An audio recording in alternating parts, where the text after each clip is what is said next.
Hi, I'm Seth from the BMW DIY Guy, and do you want to do ceramic coating right on your car? I'll show you how.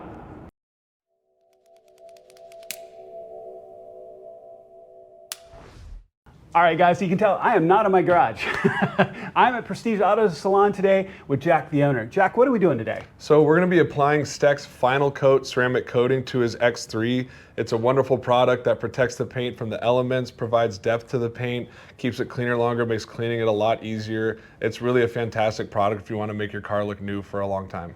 Yeah, I love this. And you know, I've done ceramic coating myself, but some of the products you really want a pro to do. Plus, we need to do paint correction. Yeah, the prep's super important. I mean, we're gonna get it all detailed, washed. We're gonna get the clay bar done on it. We're gonna get it all polished out, make sure we have the cleanest surface we can before we apply the product. This isn't gonna be a DIY, but more of a summary, and also why you wanna take a look at Stek's products. All right, dude, let's do it. Game time.